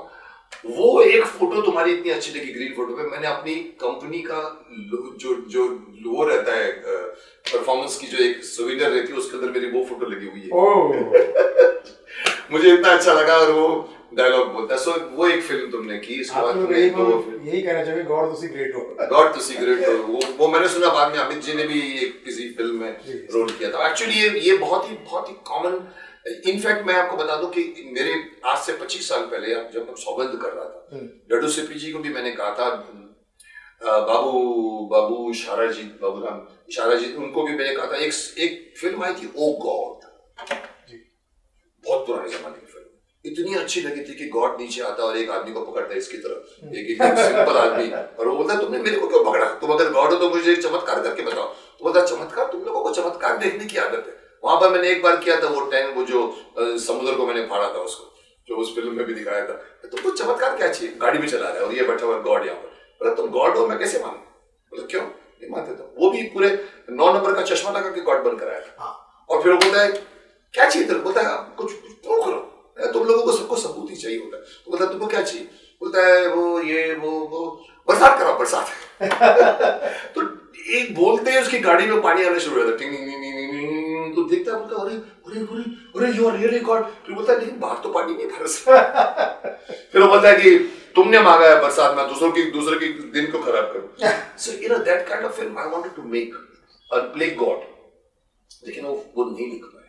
ना डड्डू सिपी जी उसको पूरा लिख पाए, ना इवन सौगंध के राइटर कौन है जो सर आपको कुछ करने की जरूरत नहीं, आपने इतना कम समय में इतना अधिक कर दिया है, इतना निराला कर दिया है, इतना ऊंचा कर दिया है, इतना श्रद्धा स्थान पर कर दिया है। चाहे शक्तिमान लीजिए, चाहे आपका विश्वामित्र ले लीजिए, चाहे पितामह भीष्म ले लीजिए, चाहे आपकी फिल्में उठाकर देख लीजिए, मैं नहीं समझता कि आपको कोई छू भी सकता है। अरे सर गॉड इज ग्रेट, कर लिया है मैंने। मतलब राजेश खन्ना और अमिताभ बच्चन मिलकर राजेश खन्ना अमिताभ बच्चन मिलकर मुकेश खन्ना। मैं ये कहना चाहूंगा कि राजेश खन्ना को रहने दो साथ में, मैं उसके बारे में कहानी सुनाऊंगा। अमित जी के बारे में मत लाओ, बिकॉज अमित जी के साथ मैंने जिंदगी में कभी कोई फिल्म नहीं की है, लेकिन कहीं ना कहीं पहली ही मीटिंग में थोड़ा सा 36 का आंकड़ा हो गया था। क्योंकि मुझे किसी ने आकर कहा, बोला मुकेश जी, उस वक्त मैं एक्टर था जो 10-15 फिल्में की, तो बोला तुम्हारी कल मुकेश एक ऐड चल रही थी जिसमें आई थिंक ब्रिलांटो शूटिंग की है। मेरी जिंदगी में एक या 2 ऐड की है। मैं उतरता हूँ सीढ़ी से, टिंग टिंग टिंग टिंग टिंग टिंग टिंग, लड़कियां खड़ी हुई है ना, और जैसे आजकल को देखते टिंग टिंग टिंग टिंग, और मैं सूट वूट पहन के जाता हूँ। मैंने किया। बोला कल ड्राइविंग में हम लोग फिल्म देख रहे थे, वो पहले जो दिखाते ना इससे, बोला हम लोग बॉनेट के ऊपर बैठे थे, और जिनका नाम आपने लिया जो हमारे महानायक है, वो बैठे थे, हम लोग बैठे थे कुछ पॉपकॉर्न खाते खाते, वो जब आपकी ऐड आई ना तो उनके मुंह से निकला, साला कॉपी करता है। अब देखो ये बात सुनी सुनाई हो सकती है, हो सकता है उन्होंने नहीं भी कहा, पर मेरे को लगा, और मैं थोड़ा सा ज्यादा मैं कहता हूँ थोड़ा सा ज्यादा अहमी, इसको अहम को या सेल्फ रिस्पेक्ट को स्वाभिमानी, मैंने कहा सच बोलते हो? हाँ कहा। उसके बाद जो भी मेरा इंटरव्यू लेता ना, उस वक्त मेरे बारे में अमिताभ लिखा जाता था कि अमिताभ बच्चन की कॉपी करते। मेरी फिल्में 4 नहीं चली थी, तो इसमें मेरा करियर बैठ गया था, फिर महाभारत उठा। तो मुझे जब कोई कहता ना कि मुकेश खन्ना इसलिए नहीं चला बिकॉज मुकेश खन्ना शक्तिमान की अपने अमिताभ की कॉपी करता है, मेरे पास इंटरव्यू के लिए आते थे, मैंने कहा देखो मैं कोई कॉपी वॉपी नहीं करता, मैं जो हूँ। अगर मेरे पास अगर अमित जी आते ना, तो आप अमित जी को पूछते कि आप मुकेश खन्ना की कॉपी क्यों करते। ये मेरा शरीर है, ये मेरी आवाज है, मैं स्टेज पे ऐसी एक्टिंग करता था। बट समहाउ इसीलिए अगर तुम कहो राजेश खन्ना अमिताभ बच्चन, तो अमिताभ बच्चन जी की बात कर। अमित जी के लुक की वजह से मेरी एक फिल्म आई थी दर्दे दिल, जिसमें मैंने ऐसे सीन किया, राजश्री की और सूरज प्रकाश जी डायरेक्ट करते हैं। जब जैनवाब, जब वज़र खान की रूही थी। अच्छा, ये इसमें इन्होंने मुझे ऐसे सीन्स दिए थे, सुनील मैं खुद भी, मेरे डायरेक्टर शक्तिमान की भी डायरेक्टर बोलते थे, देखते थे हम लोग सीन, मतलब मुकेश इस फिल्म को या तो तू इधर जाएगा उधर जाएगा, सारे अमिताभ बच्चन जी के फिल्मों के डायलॉग, भांग पी के डांस करना, फिर पोल के ऊपर चढ़ना, ये माउंट से नीचे उतर, और फिर उसके बाद में मिरर के सामने खड़े होकर मेरा एक्टर, अरे तू ये आपको चाहिए। अब मैं उसको बोल भी रहा था यार, पर उनको पता लगा था कि मुकेश जी को वो फिल्म बड़ी बहुत अच्छी है, लेकिन मुझे कभी भी नहीं अच्छा लगा ये कंपैरिजन। माफ करना, मैं हमेशा हर एक्टर को बोलता हूँ you are what you are, कभी भी किसी की कॉपी मत करो। क्षमा प्रार्थी हूँ, क्षमा प्रार्थी हूँ, अब मैंने कंपैरिजन किया, क्षमा प्रार्थी। नहीं उसके बाद में, बट एक रियलिटी मुझे ना आपका एक गाना बड़ा, बट एक तुमने राजेश खन्ना अमिताभ बच्चन का, अमित जी की कहानी सुना, राजेश खन्ना की कहानी थोड़ी सी सुनाने दीजिए। मुझे लोग कहते हैं लोग गेस्ट को बोलने नहीं देता हूँ, मैं ये मेरे पर इल्जाम लगा हुआ है। बच्चन साहब कहते हैं कि रिश्ते में वो आपके बाप लगते हैं, तो राजेश खन्ना कहते हैं कि हम आपके काका लगते हैं। पर राजेश जी के बारे में बताओ, राजेश खन्ना के टाइम पे मैं राजेश जी का भी फैन रह चुका हूँ। मैं आप बाद में नहीं था, बाद में कुछ परफॉर्मेंस वाइज मैं बहुत क्रिटिकल हूँ। उस जमाने में वो गुरु कुर्ता पहनते थे, तो मैंने 4-5 गुरु कुर्ते बनवा लिए थे उस समय पैंट के, और उनकी स्टाइल के एकदम वो या बंद गले के और वो और ये तो मैं यहाँ तक आनंद, इत्तेफाक, आनंद, कटी पतंग, उस जमाने में उनका ग्राफ ऐसे जा रहा था, तो मेरे को लगा था कि ये सुपरस्टार, और रहे सही मायने में सुपरस्टार एक ही है। तो मैंने शायद थोड़ी देर के लिए उनके साथ रिश्ता बनाया है, बट मुझे नहीं पसंद आया कभी भी, और इसीलिए शायद हमने कभी फिल्म भी नहीं की उनके साथ। बट जब भी हम मिलते हैं, हम हमेशा प्लेन में टकराते हैं। मैं लंदन से आ रहा होता हूँ, वो भी लंदन से आ रहे होते हैं, मैं बिजनेस क्लास से निकलता हूँ, वो फर्स्ट क्लास से निकलते हैं, गेट पे मिलता है, मैंने मम्मी जी कैसे हैं सर, कैसे हैं आप, कंधे बांध के पूछता, तबीयत ठीक है, हाँ ठीक है। और बाद में मालूम पड़ा यहाँ पर जब आते तो उनका नेक्स्ट डे पेपर में पढ़ा कि पेट में उनका दर्द था, तो मुंबई आए थे तो उनको मैंने कहा इनको तो लगेगा कि मेरे को मालूम है so very nice, you know, we have met each other, had said hello to each other, but the thing sir वो अगर महानायक है तो आप महान नायक है। कोई कंपैरिजन है ही सर नहीं। सर हर एक्टर अपनी अपनी जिंदगी जीता है और मैं हर एक्टर को कहता हूँ ओरिजिनलिटी में रहो। आपको मिमिक्री करना है, जैसे आप लोगों के प्रोफेशन में आप 3 घंटे मिमिक्री नहीं कर सकते। 2.5 घंटे की फिल्म में आप एक मिमिक्री के सीन, जैसे मेरे से उन्होंने करवाया सीन अच्छा लगेगा, और पूरी फिल्म में अगर ये मेरी कॉपी करके डायलॉग बोलते रहे, पब्लिक रिजेक्ट कर दे। मेरे डायलॉग सुनो, मैंने सुना तो मेरी कॉपी मिमिक्री भी करते रहते हो। सर बचपन में मैंने एक आपका गाना सुना था, 82 की फिल्म थी, तेरे लिए चांदी का मिला। मुझे ऐसा लगता है कि वो आज के जमाने में बिल्कुल फिट है। किशोर कुमार जी के लॉकडाउन के हिसाब से। अच्छा, तेरे लिए चांदी का बंगला बनाऊंगा, बंगले में सोने का ताला लगाऊंगा, ताले में हीरे की चाबी लगाऊंगा। जैसे जनता आज कह रही है, कुटिया में मर जाऊंगी पर नो लॉकडाउन। इसीलिए it is fitting to today's की कोई नई चीज है। और क्या मतलब कमाल का डांस किया था आपने। सर मैं डांसर भी नहीं हूँ, मैं डांसर भी नहीं था, वो 2-3 ठुक बट वो मेरे को याद है, एक छोटी सी बात मैं आपको बताऊं, मेरे लिए कॉम्प्लीमेंट है वो। मुझे याद है हम जब इंस्टीट्यूट में भी हम जब डांस क्लास में 2 साल इंस्टीट्यूट में बिताए मैंने, फिल्म इंस्टीट्यूट का। मैं शक्ति कपूर मेरा क्लासमेट, नसीरुद्दीन शाह क्लासमेट, हमारे वहाँ सब लोग जब डांस क्लास अटेंड करते थे तो उसमें से 90% लोग तो वो टीचर मैम को देखते रहते थे। बहुत खूबसूरत थी वो। तो तुमको जानते हो रोशन दर्जे की मैम, पूना की बात कर रहा हूँ, इंस्टीट्यूट में। हाँ, FTI। तो उसमें हमको उन्होंने एक अच्छी बात कही थी, बोला उसमें एक शक्ति कपूर जी अच्छा डांस कर रहे थे। वो शम्मी कपूर के गाने में हम देखते थे यार ये तो ना करता, हम लोग थोड़े से हेजिटेट करते। और वो मैडम ने कहा था एक बात जो आज तक मुझे याद है, आप लोग क्यों वो होते हो, हेजिटेट करते हो, जो आता है वो करो। हाँ नहीं, जो आता है वो करो भी नहीं, बोला 50% से ज्यादा काम तो रफी साहब ने कर दिया हो, किशोर कुमार ने कर लिया होता है। आपको सिर्फ कॉन्फिडेंस में अपनी बॉडी को हिलाना है, एक ये बात। और दूसरा सरोज खान जी, मैंने उनके साथ ये सब दर्द दिल के गाने वाले 3-4 सरोज खान, और सरोज जी को कहा था, मैंने कहा सरोज जी कोई कल रिहर्सल नहीं कर पाए आपने गाने, कोई फर्क नहीं पड़ता मुकेश जी, आप थोड़ा सा ठुमका मार देते अच्छे लगते, आपको जो करना है आप सब करिए। That's how I did तेरे लिए चांदी का रति अग्निहोत्री yes, और मुकेश खन्ना। पर उस फिल्म की थोड़ी सी क्रिटिसिज्म सुनाऊं तुम्हें। फिल्म का नाम था वक्त के शहजादे। ये उस वक्त की फिल्म है जब मैंने एक हफ्ते में 5 फिल्में साइन की थी। तो कुक्कू कपूर डायरेक्टर हुआ करते थे, मेरे पास आए थे सुनाने को, उन्होंने पूरा 3 घंटे की, लेकिन मतलब 20 घंटे की कहानी सुनाई। और वो फिल्म थी अमर अकबर एंथनी की। तभी हमारा शंकर सैमसन सुलेमान, तो मुझे सैमसन बनाया था और दीपक पराशर को शायद शंकर बनाया था, और शंकर सैमसन सुलेमान, धीरज जी खुद सुलेमान बने थे। तो मैं कहानी तो जांच किया, और वो बार बार बोलता ना, जैसे मैंने कहा कुक्कू, वो अमर अकबर एंथनी बनी थी ना, उसके पीछे मोहन देसाई जी थे और करोड़ों रुपए लगे हुए थे। आप ये फिल्म बनाओगे लेकिन इसमें एक ग्रेंजर होता है, पर मेरे पीछे बढ़ के करना, और मैंने किया। तो उसमें वही डायलॉग था, दीपक पराशर को बोलता है कि तू मेरा दोस्त, अरे तू मेरा भाई है, हम लोग लड़ाई करते थे तो मैं बोलता है चल लड़ा ढूम मारते थे। तो वो फिल्म बेस्ड थी शंकर वो अमर अकबर एंथनी पर आई थिंक लोगों ने लाइक किया, पर मुझे पता नहीं, बिकॉज मेरे 4-5 फिल्में फ्लॉप में गिनी जाती है, ये उनमें से एक फिल्म। तो मुझे खुशी है कि मेरे एक यार ने उसको गाने को याद रखा और यार गाने को देखा, और मैंने वो स्विमिंग पूल के अंदर हम लोगों ने वो गाना का डांस वांस किया था। Coming to our own point, मैं सुनील, तुम्हारी तारीफें होती हैं जो तुम स्टेज पे तुम कहते हो तुमने कितने 3000 शोज किए जी, क्या क्या किया, कुछ थोड़ी सी आपको एक, मैं ये नहीं कहूँगा कि आपको मैं स्क्रीन टेस्ट दिला रहा हूँ कि आप इनको साइन कीजिए, कुछ सुनाइए, हमारा भी दिल खुश कीजिए, हम भी आपके फैन हैं वो बड़े। अब जैसे आप किसी की आवाजें निकालते हैं? हाँ जी, मैं जैसे भी शुरुआत वहीं से करूंगा महेंद्र टुकू साहब से, कि जैसे महाभारत के गाने काफी हिट हुए जो टाइटल सॉन्ग थे।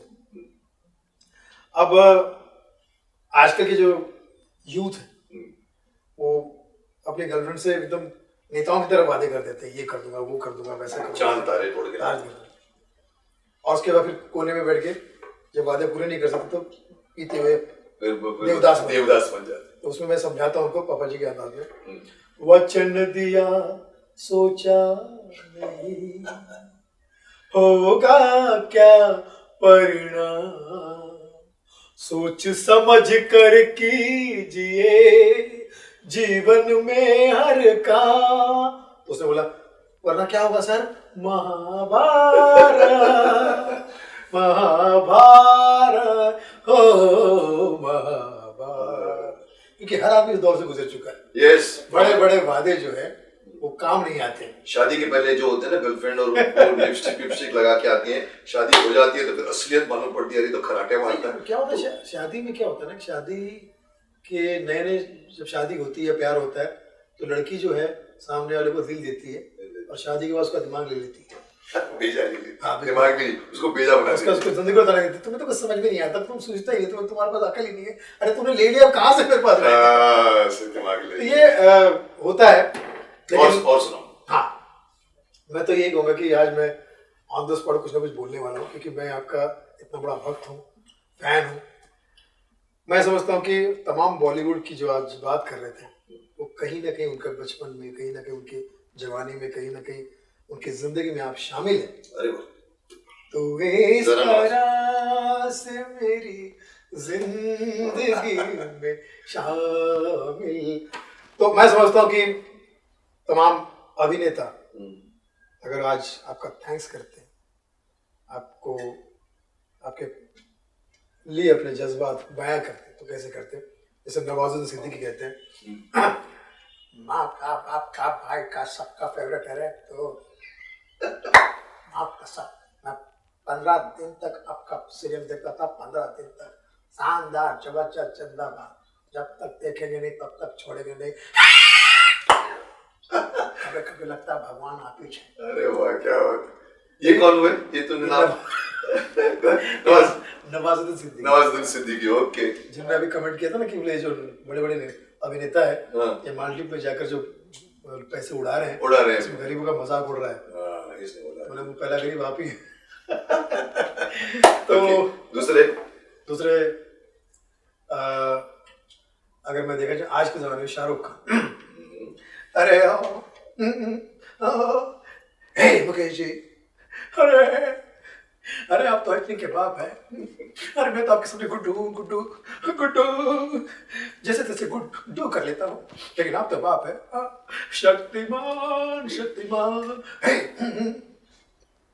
मैंने ओम शांति ओम बनाई थी, आप ही को सोच के बनाई थी, क्योंकि बहुत ही धार्मिक फिल्म थी। अरे याद आया, I love you Mukesh ji, I love you. और धर्म जी करेंगे। मेरे फेवरेट है धर्म जी। मुकेश मेरे भाई, आज मैंने तुम्हारा शक्तिमान देखा तो मेरा गुमान खत्म हुआ कि मैं ही मैन हूँ। रियल ही मैन तुम हो, जो मुसीबत में लोग साथ से रहा है, उसे सपोर्ट करता है, उसे बचाने के लिए आ जाता है। मैं तो ऐसे टाइम में कुत्ते का खून पी लेता हूँ। बहुत अच्छे, वेरी नाइस। जॉन यूर समझ दादा दादा, कभी कभी मुझे शक होता है कि आप इंसान हो या वो हो भगवान। आप पुरुष नहीं महापुरुष हो। माय गॉड, महाभारत से लेके इस भारत तक अभी तक वैसे की वैसे लग रहा है, यंग, और अभी भी यंग एज हो। क्या खाते बाबा? नारियल पानी। इसको नारियल पानी पिलाओ ताकि हमेशा ऐसे दिखते रहे। मुझे को कभी इसमें शक होता है। क्या और एंड मिठुन मुकेश भाई, कसम पैदा करने वाले की, माँ कसम।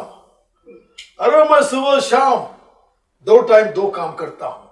सुबह मैं महाभारत देखता हूँ, शाम को शक्तिमान। क्योंकि क्या बात है। अरे आपको ग्रैंड सैल्यूट है। इलेक्शन में खड़ा होना है क्या? बंगाल में आजा। अरे बंगाल में आजा, मेरी जगह खाली हो गई है। मेरी जगह खाली हो गई है। मेरी जगह खाली हो गई, तू आजा। लेकिन दीदी के सामने गलती से वो गाना मत गा देना। कौन सा? दीदी तेरा देवर दीवाना। अरे दीदी है, ओए क्या बात क्या बात क्या बात शक्तिमान। क्या बात है, क्या बात है, क्या बात है। और ऐसे ही कलाकार जो सभी अगर इरफान साहब अगर आज होते अरे कमाल करते हो बेटे, कमाल करते हो क्या, अरे वकील जी कमाल करते हो भाई, मतलब जहाँ भी जाते हो रोशनी ले आते हो, प्रकाश ले आते हो, ज्ञान का प्रकाश, मतलब शराफत की दुनिया में आज के ज़माने में ऐसा इंसान मिलना बहुत बड़ी बात है। कमाल करते हो बेटा, मुझे लगता है कि आप ऐसे ही लोगों को ज्ञान देते रहो, समझाते रहो, बताते रहो। आज के ज़माने अच्छाई और सच्चाई की ज़रूरत है, क्योंकि दुनिया जो है दूसरा रास्ता पकड़ रही है, बुराई का रास्ता पकड़ रही है, और बुराई के रास्ते को ख़त्म करने वाला एक ही आदमी है, मुकेश खन्ना। समझ रहे हो मेरे राजेश खन्ना, ये नन्ना मुन्ना, समझ रहे हो, यही बेटा सीख लो। बहुत अच्छे। Irfan was a great person. Irfan की जो मैं कभी कभी तारीफ करता था कि एक्टिंग ऐसे करता था जैसे कि मक्खन में से छुरी निकल जाती, मालूम ही नहीं पड़ता था कि एक्टिंग कर रहा है। देवियों सज्जनों, ये कौन? देवियों सज्जनों, हाय हाँ मुकेश जी हमसे हमेशा नाराज रहते हैं, हाय हाय भैया ऐसा है कि इन्हें शायद ये पता नहीं कि मैं करोड़पति हूँ और ये अरबपति है। हाय हाय दुनिया में जितने भी बच्चे हैं, बूढ़े हैं, बुजुर्ग हैं, सब इनके फैन हैं, हम भी इनके फैन हैं क्योंकि अभी तो बुजुर्ग हैं। क्या बात है। शत्रु साहब चल चलेगा, कहते हैं बुझे को राख, जिस राख से बारूद बने उसे मुकेश खन्ना कहते हैं। समझे लल्लू, अब तो बढ़ के जाओ, क्या बात है। खामोश। ये कभी कभी लगता है मुझे, आप जितने भी मिमिक्री आर्टिस्ट हो ना, आप जितने भी ये टैलेंटेड जो हर एक्टर की आवाज निकाल। अभी अमित शाह भी आपकी तारीफ कर रहे थे। भाइयों बहनों, जिसमें अभी सुनिए मेरी बात, ये जुमलेबाजी नहीं, ये सच है, 100% सच है कि मुकेश खन्ना, भाई मुकेश खन्ना जी ये हमेशा आदरणीय रहेंगे।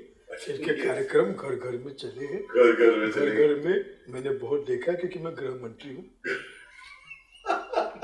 और इनके कार्यक्रम को मेरा पूरा परिवार बीजेपी पूरा समझते भारत पसंद करता है, इसलिए हमारा समर्थन इनके साथ में। मैं अमित शाह हूँ लेकिन ये बादशाह है, शहंशाह है। धन्यवाद। क्या बात है, क्या बात है। ये तो मैंने कभी नहीं सुना था, ये बात जो अमित शाह जी की तूने जो बीच में ब और ब गुजरातीपन लाके डाला है ना, वो कभी कभी मैं बहुत नोटिस करता हूँ, हम लोगों को नोटिस। और कौन बचा? मित्रों, मेरे प्यारे भाई बहनों, देशवासियों, मुकेश खन्ना जी अगर हमारे पार्टी में आ जाए तो पार्टी की तो पार्टी हो जाए, मजा आ जाएगा। आज हमें ऐसे सज्जन, इस सज्जन को क्या तकलीफ है भाई, इस सज्जन को क्या तकलीफ है, ऐसे सज्जन पुरुषों की जरूरत है, क्योंकि हमारे पार्टी में सरदार वल्लभ भाई पटेल से लेकर ऐसे ही महान पुरुषों का गुणगान किया जाता है। और अब मैं तो कह के थक चुका हूँ, अब जनता कहेगी आपसे कि आपको आना है हमारे पार्टी में। अगर आप मेरे पार्टी में आ गए तो ये समझ लीजिए कि 2024 का भी चुनाव हम ही जीतेंगे। धन्यवाद। क्या बात है, राजनीति में घुस गए तुम, बोल लगता है। तो ये सब चीजें जो है ऑन द स्पॉट ही, मतलब इसमें ये तुम लोग को दिमाग में दिन रात यही चलता होगा। और ये हम लोग सब खुद बनाते हो कि ये तुम्हारा क्या सिस्टम क्या है? स्क्रिप्ट राइटर्स रहते हैं जैसे ये स्टैंडिंग। जब मैं शुरू में करता था तो जॉनी भाई के जोक्स करता था, जिमी मोसेस भाई के जोक करता था। जिमी भाई को पता चला कहीं से, तो उन्होंने बोला कि तुझे अगर शॉर्ट नोटिस में ये काम करना है, थोड़ी देर के लिए करना है तो कर ले, टाइम पास करके, फिर दूसरा कुछ जॉब पकड़ लेना, ठीक है। अगर फुल फ्लैश करना है, फुल टाइम करना है, तो बोले दुनिया का कोई भी जॉब पार्ट टाइम नहीं होता, शौक नहीं, पैशन। तो बोले क्या करूं, बोले जो भी तू सोचता है वो बोला कर लोगों को कि मैंने ये जोक बनाया, मैंने ये जोक बनाया, ऐसा जोक बनाया, वैसा जोक बनाया, लोगों को बोला कर। बोलते बोलते बोलते बोलते तेरे के दिमाग में कुछ ना कुछ चीज़ आती रहेगी, लोगों को पसंद आएगी, तो दिन में 200 चीज़ें सोचेगा तो 2 चीज़ काम की निकल आएगी। ये करता रहे, तो वो उन्होंने मुझे बहुत सख्ती से हमेशा, और उसका मुझे बहुत फ़ायदा हुआ कि आज मैं जहाँ भी जाता हूँ उस माहौल को देख के कुछ ना कुछ निकल आता है। या क्रिएटिविटी ऐसे ही बनती है जो तुम बनाते हो, 24 घंटे एनवायरनमेंट चाहिए उसमें। हाँ, मैंने कहा कि जैसे उन्होंने कहा था कि पार्ट टाइम जॉब नहीं है, तो जैसे जहाँ भी चले गए, क्या वहाँ का क्या शहर का वातावरण क्या है, वहाँ क्या चीज़ें मिलती है, जैसे भी कोरोना के ऊपर मैंने बहुत सारी चीजें सोची थी कि 4 औरतें मिलकर बातें कर रही है कोरोना के ऊपर। तो एक बिहार में कहती है, और कोई भी सही नाम नहीं ले पा रही कोरोना का। जैसे कोरोना नाम सही नहीं ले पा रही। ये भाऊजी कोनो विदेशी लोग आया है, विदेशी लोग आया है, नाम है कोरोना, कोरोना। यूपी वाली ठीक करती है, यूपी वाली। अरे बहनी वो कोरोना है, कोरोना। कभी पंजाबन भौजी बीच में घुस गई, वो ना कोरोना है, कोरोना है, कोरोना। पीछे पंडित आई थी, वो कोरोना है। एक मलबारी साउथ इंडियन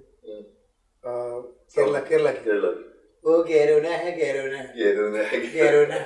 तो पीछे बैठा कोरोना सोच रहा, मैं कहाँ फंस गया। कोरोना भी सुन रहा है। यहाँ लोगों के ना तो विचार मिल रहे, ना उच्चार मिल रहे। उच्चार भी नहीं मिल रहा है, उच्चार भी नहीं मिल रहा है। जल्दी से आ जाए वैक्सीन, तो मैं ले लूँ वैक्सीन। अच्छा, पर वैक्सीन और फिर हो जाए वैक्सीन।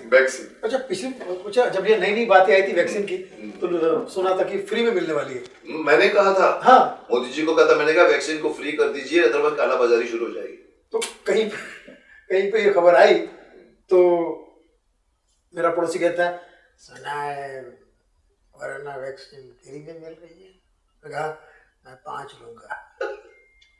मैं तो पहला आदमी होगा जो कोरोना से नहीं वैक्सीन से मरेगा। 5 वैक्सीन तो फ्री में मिल रही है, फ्री में मिल तो गुजा हो जाएगी।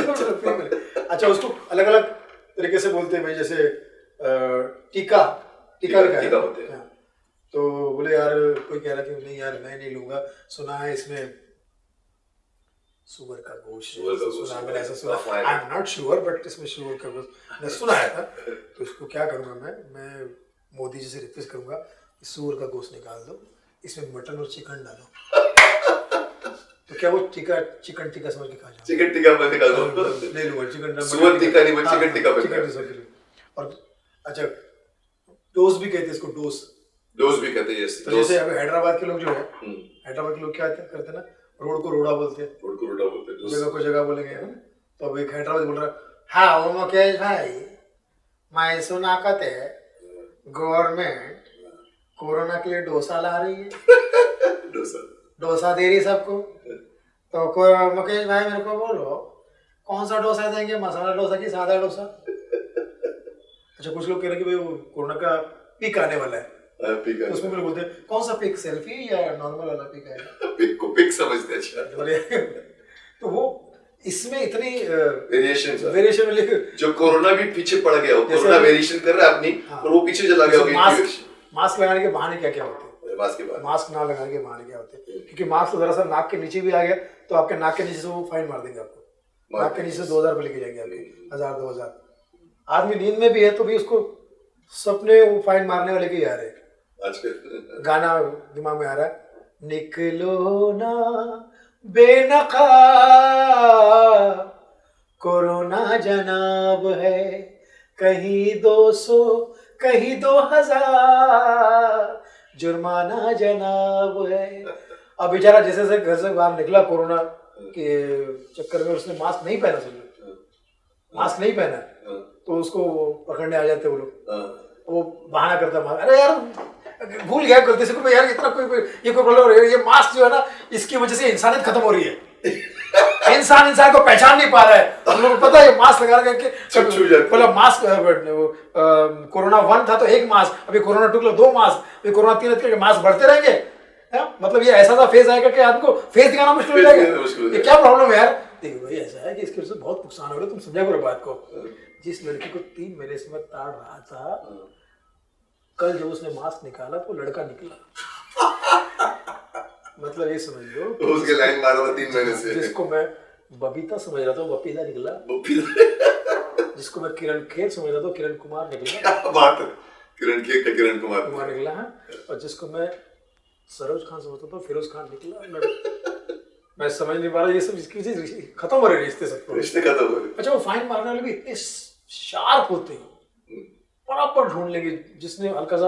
अच्छा, उनके सामने क्या हो जाता है, अगर हल्का सा ही निकल गया ना तो वो ऐसा इतना जल्दी आता है कि आप उसको ऊपर भी छुट्टी फट जाता हो, बस फोटो निकाल लिया।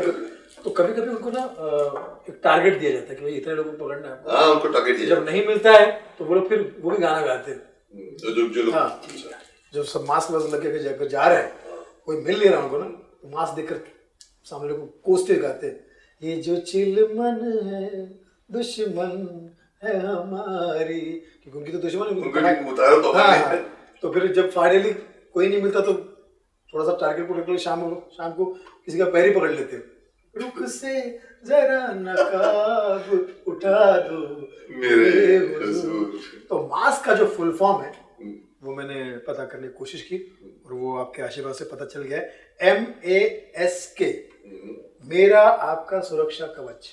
मेरा आपका सुरक्षा कवच। तो मास्क जो है पहले जमाने में जैसे घर के बाहर कपड़े लटकते थे, बनियान लटकते थे, भी मास्क लटकते थे सब घर के बाहर। जो तुलसी का पत्ता होता था, अभी सैनिटाइजर रखा रहता है, अभी वो लगा सैनिटाइजर वो लगा। ये इतना ज्यादा डरावना हो गया है। ये बात तो सही है। अब हमारे महेंद्र कपूर साहब हैं, उनका एक फैन, उसके पास में जेब में फाइन के पैसे थे तो मास्क नहीं पहन रहा, फाइन के पैसे जेब में रख लिए, ज्यादा क्या करोगे, फाइन मारोगे ना, फाइन मारोगे तो उसे जेब में रख लिए पैसे, और वो जो पहुंच गए फाइन मारने वाले, अरे मास्क नहीं पहना, मेरे गुरु ने कहा है न मुंह छुपा के जियो, अपमान करके तुझे और न सर झुका, मतलब फाइन फिर निकाल, गमों का दौर भी आए तो मुस्कुरा के जियो, फाइन भर दिया। बोले यार आज मैंने फाइन भर दिया, समझो मेरे पास पैसे नहीं होते तो, बोले भाई जिसके पास पैसा होता है हम उसको रसीद देते हैं, जिसको नहीं होता उसके पीछे 2 डंडे रसीद देते हैं। तो ये हमारी बात को याद रखना, क्योंकि कोरोना का जब नया पीक शुरू हुआ था तो इसकी दवा पहले हफ्ते में आ गई थी कोरोना की, लेकिन क्या वो जो मेडिकल का जो डिपार्टमेंट है उन्होंने 4 ऐसे लोगों को बता दिया, उस लोगों को नहीं बता पाए। सबसे पहले उन्होंने जावेद साहब को बता दिया था, और जावेद साहब से मैंने पूछा कि सर वो मुझे नंबर मिला है आपका, आपके पास कोरोना की दवा है, बताइए। यकीन मानिए बिल्कुल पता होगा, इस तरह से इसमें घबराने की जरूरत नहीं है, मेरे पास दवा भी है, कोरोना ऐसे ठीक हो जाएगा। सही चीज हो तो जावेद मियां डांट देगा, गलत चीज हो तो जावेद मियां डांट देगा, ये तरीका है जिस तरह से मुझे दवा बताइए सब चीज। इस तरह से पहले तो एक कप लीजिए और कप में मिलाइए, उसे में 3-4 काट के घुमाते रहिए और फिर आधा घंटा गर्म कीजिए, उलास के को आपका कोरोना का दवा तैयार। कैसा लगा जावेद का आयुर्वेद? तुम्हें कुछ समझ में नहीं आया? मुझे कुछ समझ में नहीं आया। फिर मैंने फोन किया उनको, मेरा सर दूसरे व्यक्ति को बताइए, इनके तो ऊपर से दूसरा आदमी है, मगर वहाँ पे तुम्हें संभल की समझना पड़ेगा तुम्हें यार, इतना आसान नहीं है। मैं तो कोरोना की दवा दे रहा हूँ, पर दे रहा हूँ, एहसान करो। एक जीनियस लोग इनको इसलिए ताकि इंटेलेक्चुअल लेवल। फिर सेकंड कौन है? बोले महाबली खली। अच्छा, वो आपको बताएंगे। बड़े तो महाबली खली में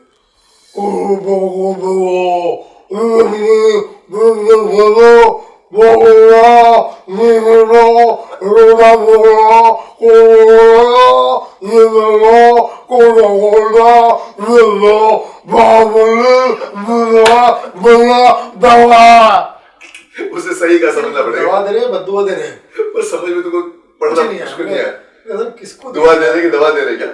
तीसरे बंदे को बता दीजिए कौन है। बोले इनको तो रिस्क को समझना पड़ेगा, ये मुलायम जी है।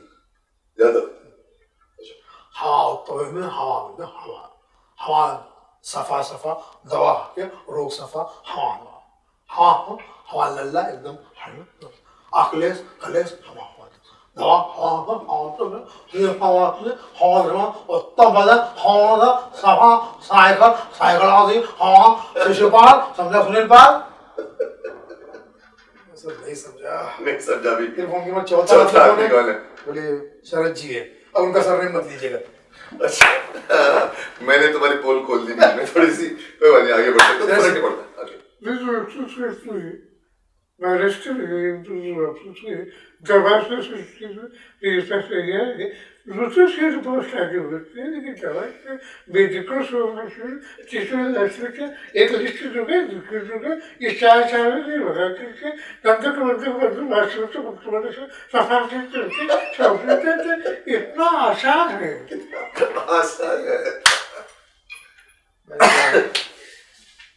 मैं वैक्सीन का वेट कर लूंगा, इनकी दवा नहीं चाहिए। चारों खाने चीत हो गए चारों की वजह से, और वो दिनों आज का दिन है। मैं वैक्सीनेशन के लिए वेट कर रहे हो, वेट कर और वो उस वक्त बताया गया था, किसी तक नहीं पहुंचा, इसी वजह से नहीं पहुंचा। ना मुझे समझ में आया, ना मैं किसी को समझा। और उन्होंने उनको दिया और किसी को वर्ल्ड में नहीं मिला। इन चारों लोगों को दे दिया था, तो वो सही सलामत है और आगे भी सलामत रहे। लेकिन कोरोना के नियम को फॉलो कीजिए, क्योंकि ये बहुत जरूरी है। पूरा नेशन बने वैक्सीनेशन। हमने एक गाना किया है, याद है तुमको?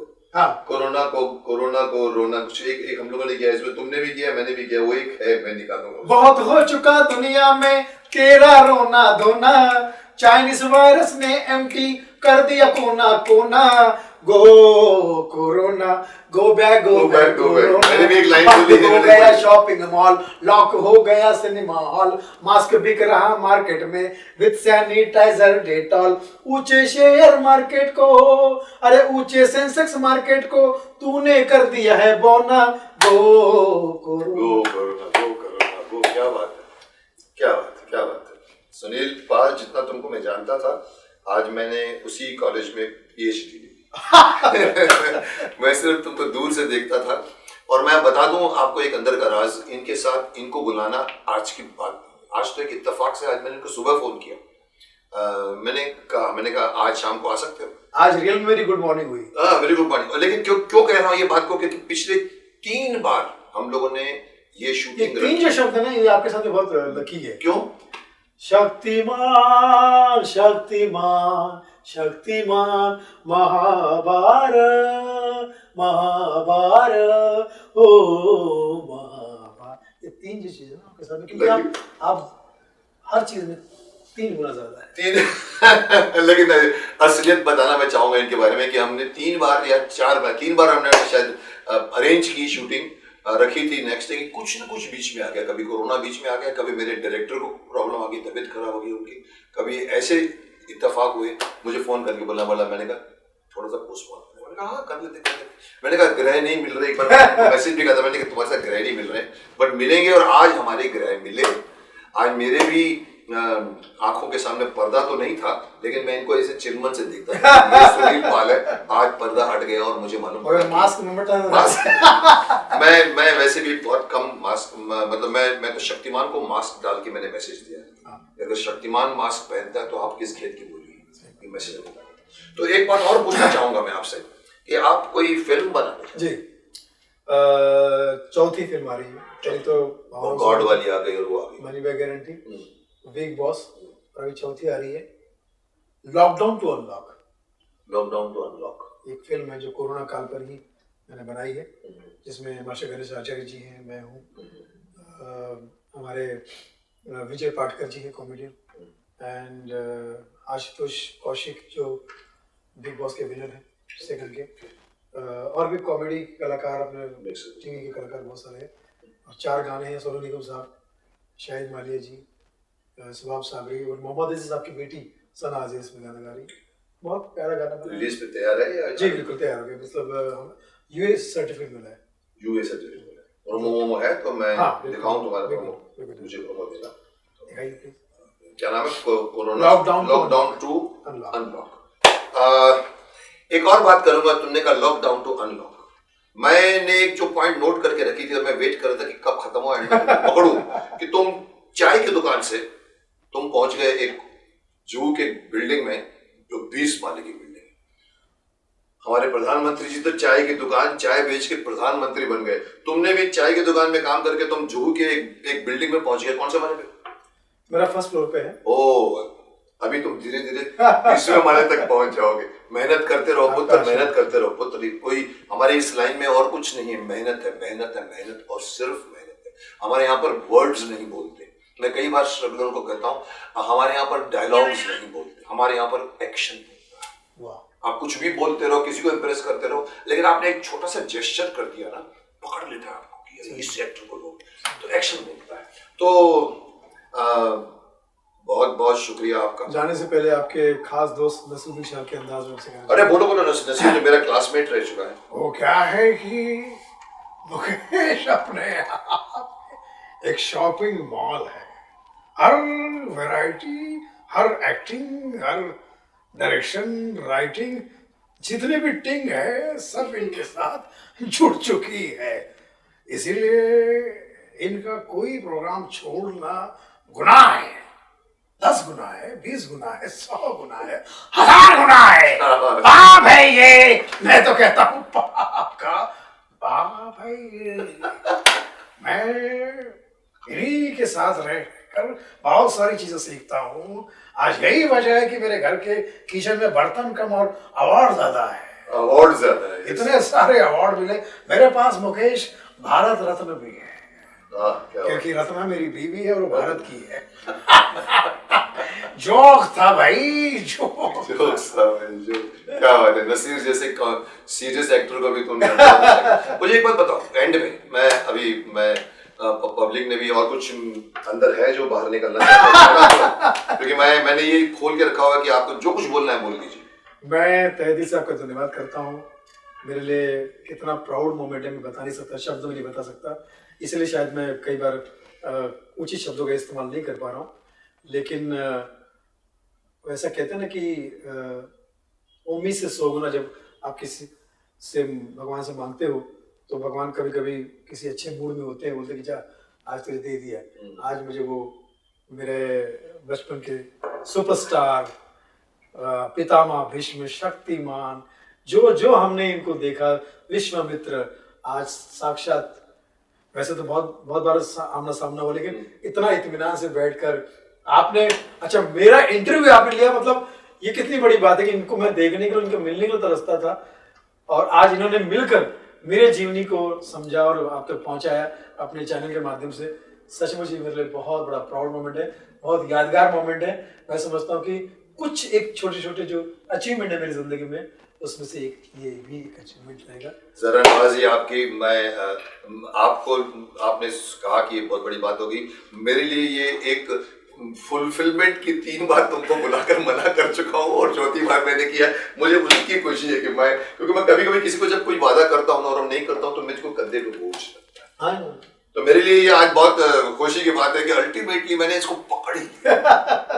बीच में कुछ न कुछ आता रहता। तो आप दोस्तों, आज मैं इस शो को यहीं विराम देना चाहूंगा। बहुत अच्छा इन्होंने परफॉर्म किया, बहुत अच्छा बोले ये। मेरे जैसे इन्होंने कहा कि अपनी उम्मीदों से ज्यादा मिला, तो मैं कहूँगा कि मुझे अपनी उम्मीदों से ज्यादा सुनील पाल मिला। आज तक मैं सुरेंद्र पाल को झेल रहा था, को झेल रहा था, सुनील पाल मिला।